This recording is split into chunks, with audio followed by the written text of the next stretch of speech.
Hello and welcome to the Emerging Tech Horizons podcast.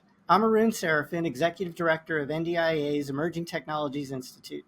Today's episode is on the national best-selling book, Venture Meets Mission. Venture Meets Mission argues that if business, government, and society come together, rebuild trust, and collaborate, we have a generational opportunity to address societal challenges ranging from climate change to disease outbreaks to education and to national security. The book argues we can develop new mission-driven partnerships between government and the private sector, rooted in both democracy and entrepreneurship and driving towards success. To dive deeper into the book and those ideas and how those ideas may also shape the future of how DoD, defense industry, and the venture community can all work together, our guest today is Arun Gupta, one of the co-authors of Venture Meets Mission. He's the CEO of the nonprofit NobleReach Foundation. He comes from an extensive private sector VC background. He's also an academic. He's a lecturer and professor at both Stanford and Georgetown, and he's currently active in emerging technologies, entrepreneurship, public policy, and the venture finance community. Please join me in welcoming Arun Gupta to today's podcast. Arun, thank you for having me. It's great to be with you. So, Arun, I tried to do a little bit about your background, didn't do it justice at all. So can you give us a little bit about your background and how you came to write this book? Yeah, sure. So first, Arun, look, I grew up in the D.C. area. My father's been in Naval Sea System Command for 45 years, is still working there today. So, government and service has been in our family throughout my childhood and my entire adult life. And I've watched this region really transform as well accordingly. I spent my professional career in venture capital, so in the entrepreneurial ecosystem, and really supporting and collaborating with entrepreneurs that are looking to kind of change the world. And you look and see the optimism that they have in doing that. And the latter half of my time there, and starting in 08, 09, was really looking and leading our investments in at the intersection of mission tech and entrepreneurship, where technology was really touching government. This was as a result of being on the Obama tech transition team and collaborating with them. But then also we were at the early days of cybersecurity and looking at dual purpose tech. And the velocity, basically the thesis being that the velocity of our adversarial threats were going to way outpace our procurement cycles. And there was going to just need to be a dependency on dual purpose technology to support some of this. In addition, we were at the early stages at that point of what was, the mobile revolution with the iPhone, what was the cloud revolution of what was happening then as well. And so, I think here we sit, 12, 13 years later, and I think all of that's now coming to a head. After that, I started teaching at Georgetown, at Stanford, as I started thinking about what was next. And really saw at the intersection there the students and how they were thinking about mission in a very different way from when I started teaching pre-COVID in 18, 19 to in 21, 22, where they'd experienced COVID, where Ukraine was kicking in, climate was becoming more visible, and the threat of a real adversary in China was becoming more apparent. And you saw students really become more interested in wanting to do more mission-oriented work. And a class I was teaching at Stanford was called Valley Meets Mission, which was trying to talk to these students about not just wanting to use their entrepreneurial talent on Candy Crush 3.0, but how do we use their talent to go solve big problems? And the energy that I saw with those students, and when that world was open to them, and many of them were sending their banking and consulting offers, is really what led to kind of writing the book, Venture Meets Mission, and talking about it more broadly. Because you saw that same optimism and excitement in this next generation of wanting to solve these problems in a meaningful way. And then while I was writing the book, I joined the board of LMI, and that really led to the creation of NobleReach, which is now a foundation that we have with nearly a $500 million endowment. And today we're using that foundation to put to work some of the ideas that we laid out in the book, which is at the core, how do we bring our best tech talent and our best innovation from the academic ecosystem and from the entrepreneurial ecosystem around government problems and create a renewed partnership between entrepreneurs and government to solve big problems. Yeah, so in a lot of what you say, there might be echoes of the past. Current events are inspiring the current generation. Is that the kind of thing that we saw during Cold War space race? Is that the kind of thing we saw post 9/11? Is this sort of a similar kind of moment in your view? I think it is in some ways. I think it's also a different moment. I think the moment that we're seeing right now, obviously, as far as the space race goes, it was laying out a big ambition and having a real adversary out there that we're going after, right? And in that context, the ability to be able to get our best talent. But again, what's different then is we didn't have a really developed entrepreneurial ecosystem. So the space race was really about government innovating. It wasn't about tapping into that. So I think the transition that we're seeing now is that innovation is no longer vertically still piped inside of government, where we had the best tech talent and capital and technology to go solve these problems. Now that's more decentralized. And so I think the world we're in today is a much more developed ecosystem, an entrepreneurial ecosystem that requires more coordination, honestly, but has equally more capability around how we can innovate to support these causes. Right. I think that's the main difference that I see today, and that's what we try to write about. So I want to dive into that ecosystem, but first I'm curious. Tell us a little bit more about NobleReach, kinds of work you do, the kinds of products you put out, kinds of people you have. Yeah, so when we look at what we're doing at NobleReach again on the talent side, we are running an intern program, and then we're launching this summer our first scholars program. Our scholars program is a 1-year program to 2-year program of students, top tech students going into government. So think Teach for America, right? For tech students, we're able to bring them into government for 1 to 2 year rotations. But support them while they're there. So it's not only about connecting them to these opportunities, but providing them mentorship and partnerships with private sector partners where they can learn hard skills while they're collaborating in government, and then helping them think about what they want to do afterwards. We're modeling this after the Knight Hennessy Fellowship at Stanford, whereby, again, we're not only about placing folks inside, but how do we support them while they're in? We think about this, a vignette kind of captures the real essence of what we're trying to get at. I had 2 Stanford students, both CS majors, both female. One was selected to do Kessel Run, a really prominent project that you know about, and tells her friend she's going to do Kessel Run, and her friends go, "Why would you do that? Why would you go to government? We could do all these other things in the And valley." that's being a coder for the Air Force, basically, right? Right. And the other one was selected to do Teach for America, and her friends go, "Wow, that's amazing."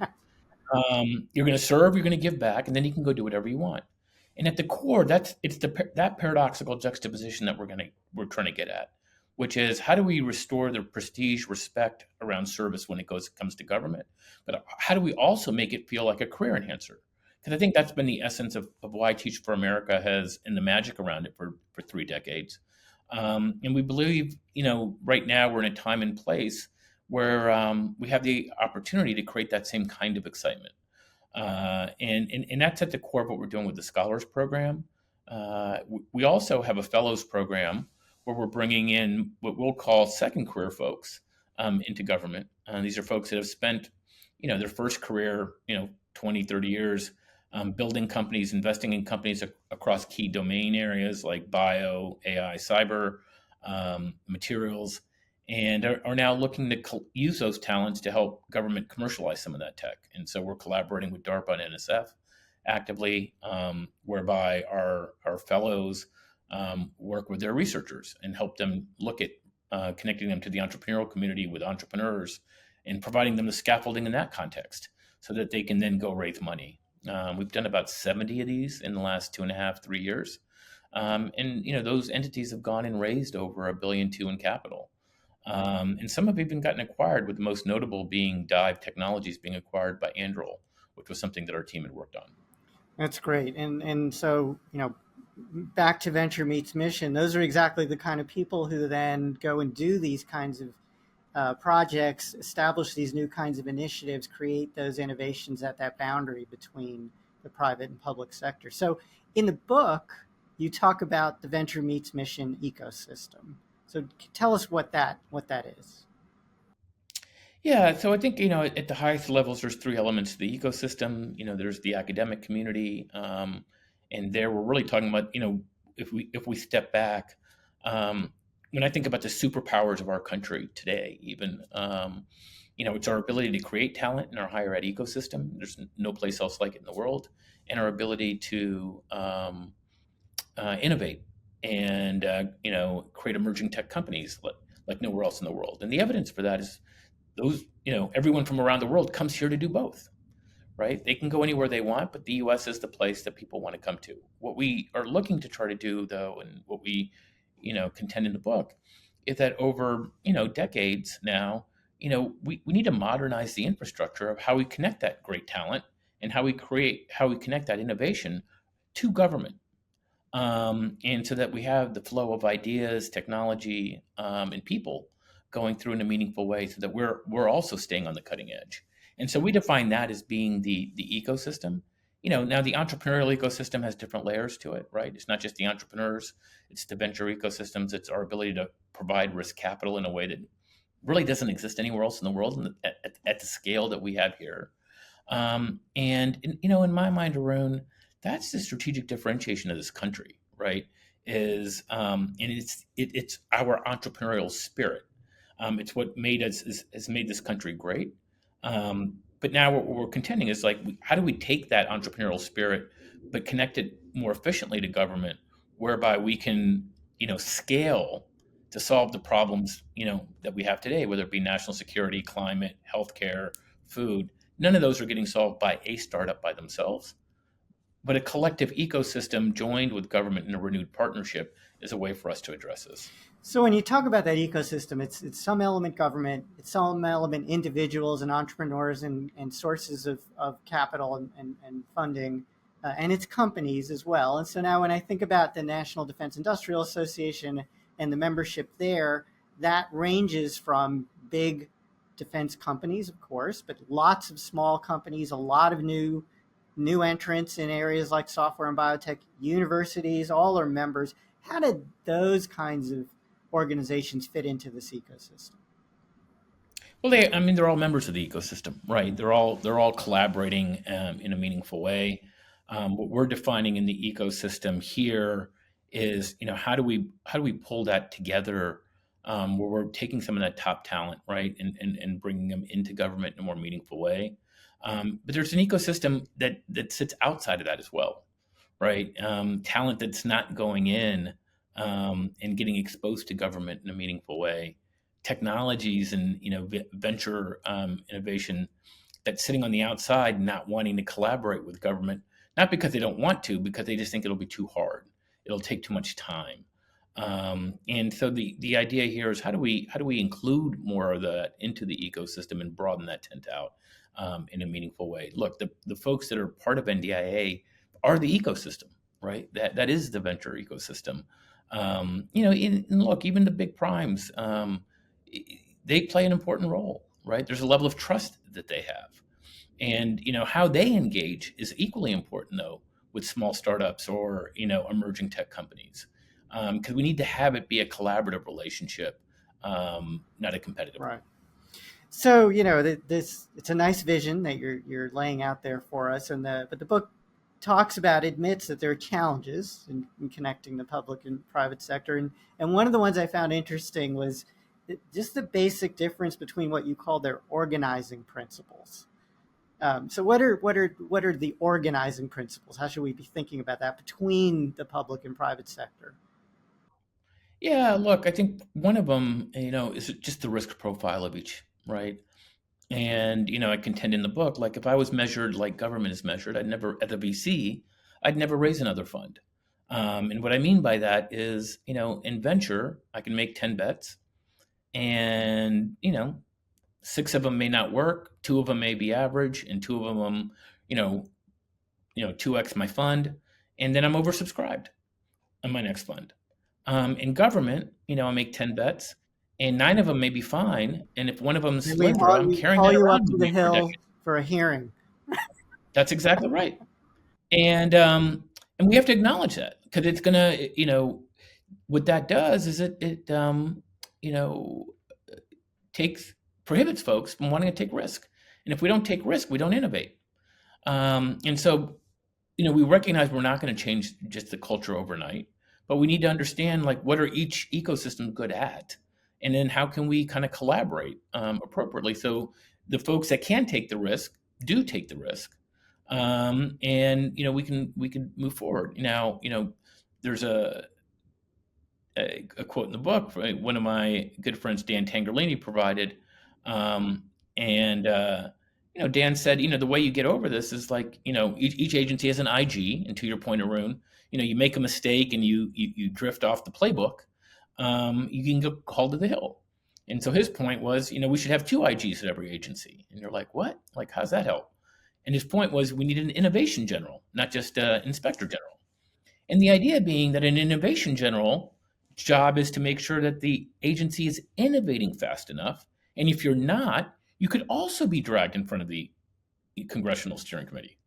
And while it's not going to happen, it's an interesting thought exercise because that's the missing link. Yeah, right? and the same way that you have a risk pressure, you need an incentive at the top as well to push people to innovate. And I think what we're starting to see through leadership, and I think also a generational change in mindset, is people talking about things not in the binary terms of on or off, but also in the gray area of like risk management, and recognizing that like everything's not going to work. I commend Secretary Hicks for talking about it that way. Like I've heard her now speak at multiple smaller settings, and it is about risk, and it is acknowledging that like everything's not going to be work. Having said that, we're going to make prudent bets, and that's how we innovate, because we really don't have a choice against our adversaries right now. We need to be innovating. Yeah, and if you think about some of the well-known defense agencies and activities that are getting a lot of credit for going faster, they have tailored their own form of risk tolerance. If you think about DARPA, high risk reward bets, if you think about the labs, some of these are things that were not built by the traditional military requirements process, but were pushed as clever technical innovations with a purpose, right? With some kind of place to land. And then on the other hand, to your point and to Secretary Hicks's point, there are certainly places where you don't want to take too much risk. It is national security after That's all, exactly but right. You can balance and select these things. It's not digital, right? That's great. I also found curious that you were talking about not just the risk, but the sort of measurement of success, and the measurement. And you touched on that with the example of the VC versus the government program manager and how many mistakes they're going to make. But what are some other things to think about in terms of how we measure performance and success in the national security context that you think are relevant and should be maybe tweaked as we move towards this ecosystem? Yeah, look, I think one of the things that many times gets confused or conflated when talking about ventures and startups is that, given that these are small companies or smaller companies that are not fully funded, that what the companies need are capital, right? And so we start measuring like how much capital are we getting into these companies, through different kind of grant programs and things of that sort. And the truth is, what these companies need isn't capital, right? Having been a venture person that was funding these companies, what we wanted them to get were contracts, right? So it's a different C, because contracts allow us to be able to go get capital, and more importantly, provide a demand signal for what the opportunity can be for this entity.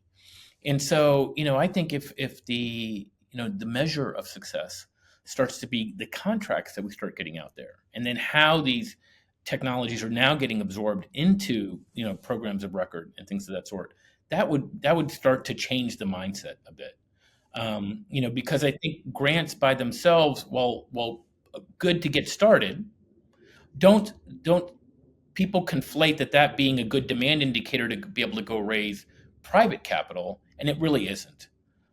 People are still waiting for the contracts, and so you find a lot of these companies that have been able to get grants, still struggling to raise venture capital, right? And so I think a place that government can really be helpful is, how do we start thinking about like, how do we issue contracts in a meaningful way, that start allowing then the private sector The second, I think, is also looking at how government, focuses on outcomes. What we try to do in the book is, again, we're not trying to, all we're doing is really storytelling of what people are doing today, right? And when we say government, it's not always all of government, but there are parts of government that are doing it, right? So you think of, again, what we use with SpaceX as an example, right? Here we are as a country in 2010, we're falling behind in our space launch capacity and ability, and NASA goes out and says, all right, let's start collaborating with the private sector, but in a way where they're putting out outcomes and saying if someone can solve X, there's a certain amount of capital ready there, and then it's milestone based. And so as people kind of progress through that hurdle, and that's an important story because, while it's obvious to your viewership and your membership that SpaceX is a government story, to everyone outside of DC, they don't realize that government was an integral part in the success of SpaceX, right? And so an important part is also like, two pieces. One, how do we look at that model and go like, we're capable of doing it, right? Like, how do we make that the norm, not the exception, right? We did it with Moderna as well when we were doing vaccines. But the second piece is, and I think it's an important piece, how do we tell these stories, right? How do we get these stories out there so that, the broader public understands government's roles in these successes? And I think, part of what we are hearing as to why the book has been, has resonated with a broad community is that it's a lot about telling positive stories about how government and ventures are collaborating. This isn't about saying one person's not doing this and therefore someone else should be doing that. It's actually about saying, like, actually, we are doing a lot of good stuff. We don't talk about it enough. But the question we should be asking ourselves is, how do we do more of it? And then how do we scale it in a more meaningful way? Yeah, and all those examples you gave are examples of private money, public money, new entrants, traditional, sometimes defense contractors helping address that mission, right? That's Using exactly their right. tools, but it somehow all gets aligned with their incentives. And I love the point you also made about the contracts. You're saying it turns out in today's world, those researchy innovation companies, they actually can do their innovation with money from the private sector. What they need is the procurement of the good or service. Government mindset traditionally has been they have to fund the innovation.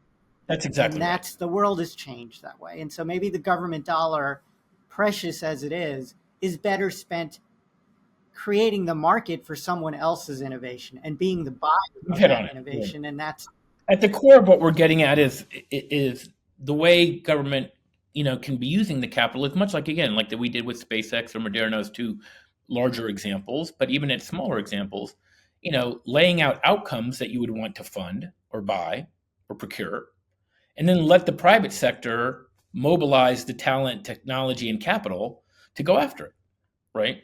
And if those contracts are meaningful, people will align themselves accordingly, right? And I think that's where the opportunity is.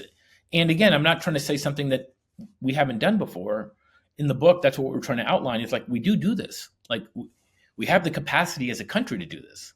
We do it in terms, when there's a crisis, usually, and the best comes out, right? And so it really is about like, and look, going across this, you're starting to see this happening in smaller pockets of examples of this kind of excellence becoming the norm. And so again, the essence here was more to put a positive and optimistic spin around this and in talking about this collaboration. all right. So now I want you to spin this one positively for me. There's a section on bespoke needs and standardized solutions. And bespoke can be a pejorative term. On the other hand, bespoke might be militarily unique, the thing that gives me technological advantage on the battlefield or creates technological surprise for the bad guy, right? Against the bad guy. So, how do I think about what you call bespoke needs and standardized solutions and how people interested in commercial tech and commercial investing fit into that? Yeah, no, look, I think it's a good question, and I think there's multiple layers of answering that. I think one layer is that there's always going to be a need for things that are completely custom, right? The problem is that we assume that's the case for everything, right? So the first thing that one needs to think about is, well, what really needs to be custom, and what really can be, and I don't know, I think we're starting to see that shift take place, right? But if you rewind, decade before when we were investing, everything felt like it needed to be custom, right? There was a time when I remember sitting in meetings and there was like, well, there's no way we'll ever use, an iPhone because we need our own custom mobile device, right? And look, you have to decide what you need to ride the innovation curve on and the cost curve, and what do you really need to be, custom. So that's point one. Point two is I think we're also in a different architectural period where you can decouple. Maybe a core foundation can be standardized, and you can create a bespoke, whether it be application, that is very custom. So does the whole product need to be custom, or is there a certain layer of it that needs to be custom, right? Even that can be very valuable for a private sector partner to be able to engage in then, right? Because they're providing the more foundational piece, and then there's a role for folks to be able to really customize that in a meaningful way. And you're starting to see that obviously with not only software, but a real renaissance that's happening now with hardware, right? And software being embedded in that. What needs to be, and so this isn't about mitigating excellence and mitigating differentiation on the battlefield, right? But it is also about being able to create a foundational piece whereby we're able to, again, ride the innovation and cost curves that only come with broader adoption, right? And I think that's the opportunity. And I think you're seeing that with, some of the larger companies that are now emerging, whether it be, like a Palantir or an Anduril, a Shield AI, in collaborating in that capacity. So as you get towards the end of the book, you talk about the virtuous cycle. Tell us what the virtuous cycle is. Yeah, look, look, we start the book with a level of optimism around this being a generational opportunity. I've never felt like there's more capital flowing into a market around people, purpose, and profit. And I'm not just talking defense, right? I'm thinking national security more broadly. Defense is part of that, but include climate security, include health security, include economic security. So think what we're doing with IRA, think what we're doing with the CHIPS Act. To me, that's broadly all related to national security, right? But if you look at defense tech by itself, I think I saw an article over the last couple of weeks that there's been more funding going into defense tech companies in the last 2 years than have been there for the last 8, right? And so, it shows that there's a greater sense of interest. So the question is then the why now? Like what's happening now? I think first, when you look at these industries that we just outlined, national security, defense tech, cyber, but then also climate tech, space, healthcare, they're going through massive disruption, right? And there's enabling technologies that are doing that, AI being one, amongst those that's a through line through a lot of that. And as they're going through that disruption, that creates opportunities for new entrants, right? That creates opportunities for new players to come in. What's different today than maybe 10 years ago, we actually have success stories. Look, when I started investing in cyber back in 2008 and 9, people were like, don't touch government because you'll never make money there, right? You can never drive venture returns in that business. Today, no one's questioning that, right? You've now got Palantir, you've got Anduril, you've got SpaceX, the most valued private company in the world, right? Shield AI, you've got, a number of companies that are, not only unicorns, decacorns that are out there. So why is that important, right? That's important on two fronts. It's important because when my previous industry of, venture capital, private equity sees success like that, what do? They want to find more companies in that space because they feel like there's money to be made there, right? And you've seen the cyber successes that have emerged. And so now we're seeing more capital coming into this market, right? As more capital comes into this market and you have these successes, what do you see? You see better talent coming into the market. So that talent comes from different ways. It comes from the successful companies that are, that were early, and now those folks, their diaspora, ex-Palantir folks, et cetera, are now creating new companies. I mean, look at Anduril is a good example, right? I mean, there's a Palantir lineage to that. That's not just happening. You look at SpaceX now, that lineage is starting to create all these new microsat and satellite companies. That's not coincidence, right? And people want to fund people that have been in winners before. But you get better talent in the market. You get better funding happening for those spaces. The ecosystem gets stronger, right? And so you start to see better collaboration around academic talent wanting to go to those ventures, and now those folks knowing the playbook of how to collaborate with government, right? So the ecosystem gets stronger. If the ecosystem gets stronger, you see more successes. And that's what we describe as the virtuous cycle, right? And as you see more successes, more capital's coming in. Look, that's the story of the Valley. When you think about it, if you abstract it out, that's how the Valley makes it what it is. And so, look, I think, things can always be better. Things can always be faster. Things can always move quicker. But my optimism, I think that we try to lay out in the book and close the book out is that I think we're in the very early innings of this, Arun, right? I'm not saying that the ideas are necessarily new, that this, we didn't think about this 10 years ago. But I think, if you learn in venture many times it's not just about the idea, but it's about the timing of those ideas, right? It's about the external conditions being ready to take advantage of those ideas. And I think we're in that space today, right? I think we're in a space today where not only the entrepreneurs and the management talent that you can attract in, but I also do palpably feel that there's a different different undercurrent when you think of the students and how they're thinking about their careers. And thinking about mission and purpose early on, and where that fits into what they want to do. And so, look, if you're an entrepreneurial venture playing in this space, you have a very differentiated story that's both very exciting, very purposeful, and, one that can be financially rewarding as well.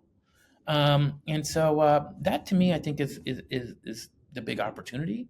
And I think why I think we have a lot of reasons to be optimistic. I know there's a lot of reasons that people are pessimistic, but I'll take the other side of that right now. And it sounds like, simplistically, we people like to join winning teams. We should portray ourselves as a winning team. The other piece you're talking about is the virtuous cycle attracts more capital into innovation for national security, which truthfully, in the end, delivers better capability to the operator at a lower cost. Because the operator's getting what they wanted, maybe better than what they thought they were going to get, and the taxpayer did not have to foot the bill entirely. And so if and look, together, you're in a good place. No, that's exactly right, Arun. And look, at the core here, what you said, and I just want to highlight it, it's an important point, is that the private investors are doing the R&D and the capital, right? Which is different than a services model where you're charging back the government for the R&D that you're doing for them, right? But we need to create that relationship where they also see what the outcome can be if they're able to have that R&D perform what the government needs in a meaningful way. So I've got time for maybe one more question. I want to ask you from an NDIA member's perspective, to achieve this virtual cycle, to participate in the ecosystem, what's some advice that you would have for defense industry, big, small, medium-sized companies? What should they be thinking about? What should they be doing maybe differently now to participate? Yeah. Look, that question probably has different layers to it. The first, I think, one of my observations in chatting with folks is I think words matter, right? And what do I mean by that? I think, I'll give you an example. We have an industry that calls themselves government contractors, right? So we have a GovCon industry. And someone made this observation about the book, right? To me, they're like, what's powerful about it is that it's the same kind of stuff, but you're using different words, and the words are mission and venture. Government contracting puts the focus on the contract. It makes it feel like it's very transactional as well. that doesn't feel aspirational. Whereas the real focus and the real great work that's getting done, but not captured in the name, is really around the why, the mission that those contracts are being put in place for, and that venture implies partnership. It doesn't imply transactional. It implies that we're partners in this. So I think honestly, also thinking about like words to describe what is being done that can help inspire more folks to want to participate will can be a really small but I think really meaningful thing around this. I think second, honestly, storytelling. There are so many great stories, right, of the important work that's being done. It's not getting out there. They're not being shared. That's a role that we're talking about wanting to help amplify at NobleReach. And we'd be ways to collaborate with you or your members to help collect those stories and then amplify them back out there. It's many times difficult for the person that has a success story to amplify it themselves because it looks like it's self-promotional. It's totally fine for someone else to help amplify that, but we need those stories out there. When I tell those stories on college campuses, right, people get excited about it, right? They get excited about the why you're doing what you're doing. They don't get excited about the what, right? Or the how. Yeah, or the how, right? But the why is incredibly inspirational right now, and it taps a real chord. And I know those sound like things like yeah, whatever, but I think they really matter, right? I think they do deeply matter, and I do think that it's a little bit of what we're hearing, as we've chatted with folks about why the book has been resonating the way it has been. But those would be two. Look, I think the other, for your members, it's such a diverse membership group, right? Academic, small company, large company, et cetera. But I think if collectively, people started talking about the why more, I think that inspires the broader base to want